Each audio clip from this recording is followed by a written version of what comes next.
Nous sommes samedi, il est 11 h du matin et aujourd'hui j'ai un combat très important qui m'attend parce que je vais affronter un adversaire de taille qui est très bien reconnu dans le circuit indépendant mais qui a aussi catché dans les plus grosses fédérations mondiales, mais ça je vais y revenir un petit peu plus tard en détail dans cette vidéo. Et pour commencer cette journée et pour que je puisse être prêt physiquement pour ce soir, je vais d'abord aller faire un petit tour à la salle de sport pour faire un entraînement épaules. Mais évidemment, avant de partir, et comme je le fais de temps en temps avant un entraînement, je vais me prendre un pré-workout pour me donner un petit boost d'énergie, mais aussi pour augmenter ma congestion pendant l'entraînement. Alors, pour mon pré-workout, pour les curieux, le goût de mon pré-workout, c'est goût popsicle. Donc popsicle, c'est l'espèce de glace à l'eau avec bleu qui est de couleur bleu, blanc et rouge. Je vais te mettre une image si jamais tu vois pas ce que c'est. Et donc on va préparer ça tout de suite. Tu vois que j'ai préparé un entonnoir. Ça c'est quand même pas mal pratique quand tu as une bouteille d'eau, mais sinon tu peux mettre ça dans un verre. Et en ce qui concerne le dosage, je vais prendre... Ouais, on va en prendre un peu plus. Une scoop bien bombée. On mélange tout ça. Ça fait une espèce de couleur... bon, je vais le mélanger, mais ça fait une espèce de couleur rose-rouge. Et au niveau de la quantité d'eau, je mets 200 ml. Je trouve que c'est une bonne quantité. Ça fait un bon équilibre au niveau du goût. Hop, on mélange. Bon, ça fait un petit peu de mousse, mais c'est prêt à être dégusté. Des fois, il y a un truc qui me fait rire avec les pré-workouts, parce que ça m'arrive, tu sais, je connais des personnes qui prennent le scoop et qui le mettent comme ça directement dans la bouche, sans boire d'eau, ou bien ils prennent juste une petite gorgée d'eau et ils le prennent juste après avoir pris leur pré-workout. Mais franchement, ça c'est quelque chose que j'ai déjà essayé et franchement c'est pas très agréable. Moi je préfère mettre ça dans de l'eau et mélanger, ça se boit beaucoup plus facilement et le goût est meilleur. D'ailleurs, donc là, je viens de prendre mon pré-workout et généralement je vais m'entraîner 30 minutes après avoir pris mon pré-workout. Quand je commence à sentir les petits picotements, ça veut dire que c'est le bon moment pour aller s'entraîner.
En direct du sauna.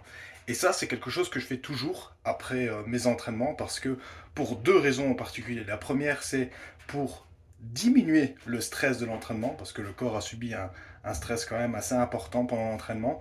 Et la deuxième raison, c'est pour la récupération musculaire. Ça aide vraiment beaucoup les saunas pour la récupération musculaire. Donc c'est pour ces deux raisons-là que je les fais. Et donc je fais des sessions de 15 minutes. Et après, une fois que j'ai terminé, je prends directement une douche froide juste après. Aujourd'hui, c'est un jour qui est quand même assez important pour moi parce que, comme je l'ai dit dans l'intro de cette vidéo, je vais affronter un catcheur qui a un CV assez important dans le monde du catch. Parce que la personne que je vais affronter a catché dans les meilleures fédérations mondiales. Je parle notamment de l'AEW et de l'AROH. Et c'est un catcheur que j'ai sur ma liste des catcheurs que j'avais envie d'affronter cette année. Et c'est aujourd'hui que ça va se réaliser, et ce catcheur, c'est nul autre que Stu Grayson. Je sais que c'est un combat qui va me pousser dans mes limites, parce que Stu est un athlète incroyable et il y a un cardio de fou. Le mec, s'il veut, il pourrait catcher toute la nuit. Mais j'aime ce genre de défi, j'aime vraiment sortir de ma zone de confort et je sais que je suis capable de travailler avec les meilleurs catcheurs de la planète. Donc maintenant que ça a été dit, je vais pas trop traîner, je vais commencer à préparer mes affaires et les autres choses que j'ai besoin pour ce show parce que je vais faire la route avec un autre catcheur et 2 autres arbitres qui vont d'ailleurs bientôt arriver. Et d'ailleurs, le catcheur en question avec qui je vais faire la route aujourd'hui, c'est un catcheur que j'ai déjà accueilli sur cette chaîne, que j'ai fait un podcast avec, Yane Harrison, que j'ai publié ici il n'y a pas très longtemps, assez récemment.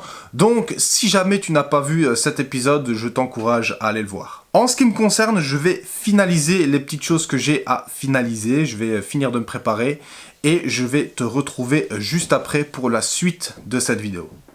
Le sac, la valise et le merch sont dans la voiture. Maintenant, c'est parti pour 2h30 de trajet.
On se retrouve une semaine plus tard pour la conclusion de cette vidéo, tout simplement parce que j'avais complètement zappé de faire la dernière partie de cette vidéo après mon combat, parce que le lendemain, donc le jour qui a succédé le show de Victory Ring, j'avais un autre show le lendemain, le dimanche, et donc du coup ça m'est complètement sorti de la tête. Mais tout ça pour te résumer que ça s'est très bien passé, je suis vraiment content du combat, j'ai eu des très bons retours aussi de la part des promoteurs et de Stu Grayson.